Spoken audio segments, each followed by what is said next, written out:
Trump and Biden, two old men facing Armageddon. They are locked in a death struggle for leadership of a country of which each of them is a symptom of decline. By Lance Morrow, July 12, 2024, 3:38 p.m. BT, 179. Gift unlocked article. Listen, 13 minutes. Donald Trump in Atlanta, June 27th. Photo. Justin Sullivan. Getty Images. The future lies before us. Thomas E. Dewey liked to tell audiences during his 1948 presidential race against Harry S. Truman. Uttering platitudes like that was one of the reasons Dewey lost. In 2024, the future, the onrushing, dangerous future, ought to be the theme of the presidential election. The challenge of all that's coming should have brought forth smart young leaders. It's a paradox, a kind of historical perversity, that two old men should be locked in a death struggle for leadership of a country of which each of them is a symptom of decline. I'm not sure it's a paradox from which Americans can learn much, except for this lesson. Don't. The Republican National Convention in Milwaukee will be a noisy party for MAGA and a kind of Roman triumph for Donald Trump. One might wish, though, that as in ancient Rome, there could be a menial to stand behind Mr. Trump in the chariot and whisper in his ear from time to time, "Memento homo." Remember, you are only a man. It wouldn't do much good. Mr. Trump would answer, "I don't know. People say I'm amazing. The world's never seen anything like me." He'd be right about the latter part. The country is used to Mr. Trump by now. He's no longer a novelty. But step back and reflect on how unusual a person he is. Unusual is not necessarily a mark of distinction. For perspective, you might stand Mr. Trump beside Abraham Lincoln, the party's second presidential nominee. Lincoln set the high standard, of course,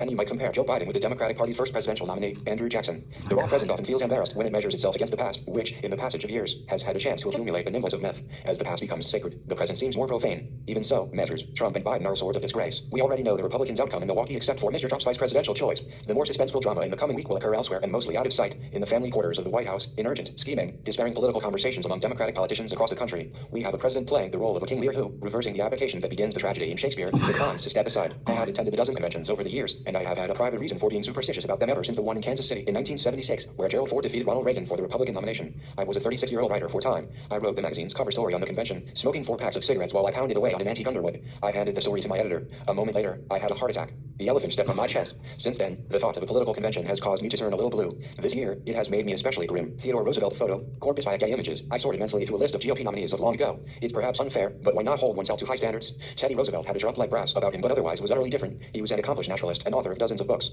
He was neither uncouth nor cruel. He was faithful to his wife. He had excellent manners. He was an intellectual and a war hero. Politics is hyperbolic. At the 1912 Bull Moose Convention in Chicago, former President Roosevelt told the delegates, "We stand at Armageddon and we battle for the Lord."